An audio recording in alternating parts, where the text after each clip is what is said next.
अब हमारे साथ क्वेस्ट इन्वेस्टमेंट मैनेजर्स का सीआईओ और पोर्टफोलियो मैनेजर राकेश व्यास जुड़े हैं। Rakesh ji, good afternoon. पहले शुरुआत आईटी स्पेस से, इस रैली को आप कैसे देख रहे हैं? गुड आफ्टरनून अनुज जी। धन्यवाद मुझे शो पर आमंत्रित करने के लिए। आईटी सर्विसेज में अनुज जी हम पिछले 2 साल से थोड़े नेगेटिव थे, बट पिछले करीब 4-5 महीने में हमने जो मिड कैप आईटी शेयर्स है उसके अंदर हमारा पोजीशनिंग बढ़ाया है। तो कोफोर्ज जैसे अभी हमारी टॉप 3 होल्डिंग्स का पार्ट है। क्योंकि हमको लग रहा था कि वहां पर ग्रोथ अभी भी बहुत स्ट्रांग है in mid cap IT companies में, और वैल्यूएशन काफी करेक्ट हो चुके थे। हालांकि लार्ज कैप आईटीज में ग्रोथ का अभी भी थोड़ा चैलेंज रहेगा, बट मेरे हिसाब से ये स्पेस है जहां पर इंक्रीमेंटली बहुत सारा नेगेटिव प्राइसिंग था, तो यहाँ पर एक पॉजिटिव बायस अभी भी हमको लगता है रहना चाहिए। ओके, तो आप लोग पिछले 3-4 महीने से, हाँ, लास्ट आके अगर आप देखें डायरेक्शन में भी आपने एक कंस्ट्रक्टिव व्यू दिया था निफ्टी आईटी पर, और कोफोज आपका अगर आप देखें प्रेफर्ड पिक है। इस वक्त ऑटो में बहुत स्ट्रॉन्ग मूव है और सारी की सारी लीडरशिप एक तरीके से अगर आप देखें Rakesh ji, two wheeler space में आ रखी है। और हालांकि ऐसा नहीं, पैसेंजर व्हीकल सेगमेंट में मूव अच्छे हैं, बिफोर अर्निंग्स पोस्ट अर्निंग्स अच्छे मूव आ रहे हैं, बट टू व्हीलर का मोमेंटम अलग ही है। ऑटो एंसिलरी में, ऑटो में आपका इस वक्त प्रेफर्ड पिक क्या है, कैसे रीड कर रहे हैं आप इस स्पेस को, और अभी कितना पैसा बनना बाकी है इस स्पेस में?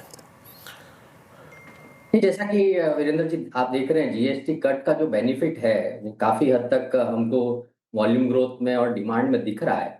हालांकि बहुत सारा पार्ट जो प्राइस कट का था वो रॉ मटेरियल इन्फ्लेशन की वजह से ऑलरेडी कवर अप हो चुका है, बट फिर भी डिमांड बहुत स्ट्रांग है, और कुछ हद तक जो बड़े ऑटो परचेजेज हैं वो थोड़े लोन से भी होते हैं। तो अगर हम क्रेडिट ग्रोथ की बात करें सिस्टम में, तो वो भी बहुत स्ट्रांग है, जो क्लियरली दर्शाती है कि लोगों में अभी भी डिमांड को लेकर काफी सकारात्मकता है।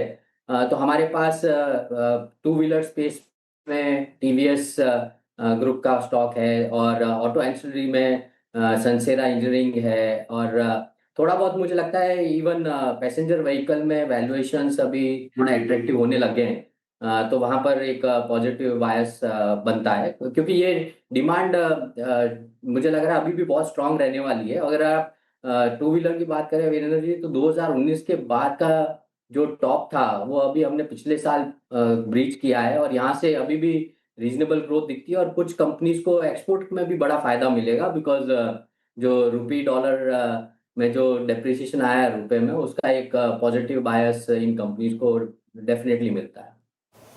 ऑटोज पे काफ़ी पॉजिटिव है आप राकेश जी। Good afternoon. अच्छा, Q1 नतीजों को देखकर कुछ आपने क्या पोर्टफोलियो में बदलाव किया हो, जहाँ पे ग्रीन शूट्स नज़र आ रहे हो, जहाँ पर आपको विजिबिलिटी और आने वाले टाइम में स्ट्रॉन्ग नज़र आ रहा हो, तो उसको देखकर मद्देनजर रखते हुए कुछ बदलाव किए हैं क्या आपने पोर्टफोलियो में?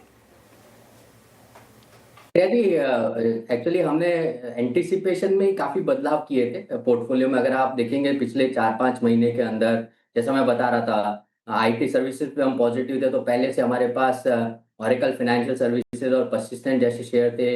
हमने कोफोर्ज में एक बड़ा होल्डिंग बनाया है। सिमिलरली हम लोग काफी पॉजिटिव थे मिड कैप बैंक्स या मिड साइज बैंक्स और लार्ज एनबीएफसीज को लेकर। तो city union bank, Tata capital, इसमें हमारी ऑलरेडी बहुत होल्डिंग है। ईएमएस स्पेस में हम लोगों को काफी पॉजिटिवनेस दिखाई दे रही थी, तो हमने एवलॉन जैसे शेयर्स में पैसा लगाया है। तो हमारा पोजीशनिंग श्रेया जी उस हिसाब से थोड़ा पहले से तैयार था, और अभी जो अर्निंग्स हम देख रहे हैं वो काफी बेहतर है हमारे एक्सपेक्टेशन से इन बहुत सारे केसेस में। तो हमें अभी भी लगता है कि यहाँ पर इतनी जल्दी कॉल चेंज करने की कोई जरूरत नहीं है। तो हम लोग अभी भी पोर्टफोलियो में इन सबको लार्ज फोकस पे रखे हुए, और जहां पर भी हमको लगता है कि नंबर्स ज्यादा बेहतर आ रहे हैं वहां शायद हम पोजीशन ऐड ही कर रहे हैं। ओके, एफएमसीजी स्पेस में आपने नंबर्स देखे, क्या व्यू बन रहा है? लीवर पर मार्केट ने काफ़ी नेगेटिव रिएक्शन दिया, एशियन पेंट्स भी ज़्यादा चला नहीं, क्या व्यू होगा यहाँ पर? अनुज जी, मुझे लग रहा है यहाँ पर थोड़ा स्ट्रीट एक हिसाब से डिवाइडेड है। थोड़ा बहुत वॉल्यूम ग्रोथ में कुछ जगह पे डिसअपॉइंटमेंट है, कुछ जगह पे प्राइस जो रॉ मटेरियल इन्फ्लेशन आया वो पूरी तरह से पास ऑन नहीं हो पाया, उसका एक चैलेंज है। बट रिसेंटली, और ये रिकमेंडेशन नहीं है सारे नाम जो मैं ले रहा हूँ अनुज जी, बट हमने टाटा कंज्यूमर में हमारा एक होल्डिंग बढ़ाया, क्योंकि वहाँ हमें लग रहा है कि एक बड़ा डेल्टा मिलेगा। जो ग्रोथ आ रही है उनकी ग्रोथ सेगमेंट में, जो कि हायर मार्जिन बिजनेस है, वहाँ पर उसका एक डेफिनेटली जो एबिटा मार्जिन में एक ट्रैक्शन दिखेगा। मुझे अभी भी लगता है पिडिलाइट जैसी कंपनियां जिन्होंने रिसेंटली प्राइस हाइक लिया है और अच्छा वॉल्यूम ग्रोथ दिखाएंगी, वहां पर अर्निंग ग्रोथ बहुत अच्छी आ सकती है। तो ये कुछ सेलेक्टिव पोजीशंस है, बट मेरे हिसाब से consumer staples as a space हम लोग अभी भी थोड़ा सा मेरे ख्याल से अंडरवेट पोजीशन टाइप है, क्योंकि वहां पर वॉल्यूम ग्रोथ का उतना बड़ा ट्रैक्शन दिखाई नहीं दे रहा अनुज जी, टू बी ऑनेस्ट। ये पिछला पे बात हो गई, इस पूरी बास्केट पे बात हो गई। इस बीच जरा एक बार टीवीएस मोटर्स लेके आई जनाब। आई मीन ऐसा वाइल्ड मूव हायर लेवल्स पर सस्टेन करने की टेंडेंसी आपने देखी होगी पोस्ट अर्निंग्स। बाकी ट्रिगर्स भी हैं और 4204 इसकी अर्निंग्स आई थी करीब 3600 के आसपास। इट्स 4203। अच्छा, मैं आपसे एक बास्केट पे और अपना प्रश्न पूछना चाह रहा था। मैं थोड़ा सा एक दो बास्केट को अगर आप यहाँ पे और देखें, जहाँ पिछले आप एटलीस्ट अगर आप देखें 10 दिन में तो बाइंग एफर्ट्स हैं रियल स्टेट में और रियल स्टेट एंसिलरी में और HFCs में भी थोड़े बहुत मूव विजिबल हैं।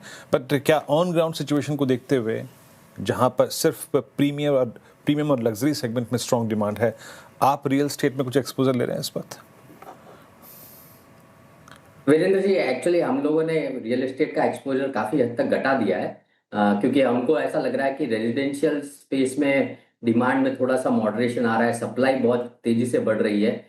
बट आप जो एंसिलरी स्पेस बोल रहे थे, वहां पर सीमेंट जैसे सेक्टर से, जहां पर हमको लगता है कि मार्केट में बहुत ज्यादा कंसर्न था वेस्ट एशिया क्राइसिस के बाद में ओवरऑल कॉस्ट इन्फ्लेशन को लेकर। बट वहां पर अगर आप नंबर्स देखेंगे तो नंबर्स थोड़े बेहतर आ रहे हैं। और अगर जिस तरह से हम डिमांड का एनवायरनमेंट देख रहे हैं और जो सेक्टर में कंसोलिडेशन देख रहे हैं, उससे ऐसा लग रहा है कि ये एक सेक्टर है जो बहुत टाइम से कंसोलिडेट हुआ है, और यहाँ पर एक थोड़ा तेजी की उम्मीद लगती है, तो वहां पर हमारी पोजीशनिंग थोड़ी हमने बढ़ाई है। ऑल्सो अगर आप देखेंगे जो ईस्ट रीजन है इंडिया में, वहाँ जिस तरह से गवर्नमेंट चेंजेस हुए हैं, हो सकता है कि वहां पर काफी नए प्रोजेक्ट्स आए हैं जिससे कि उस पर्टिकुलर एरिया में डिमांड बढ़ेगी। तो उस रीजन में जो एक्सपोर्ट कंपनीज है उनमें शायद एक अच्छा मौका मिल सकता है।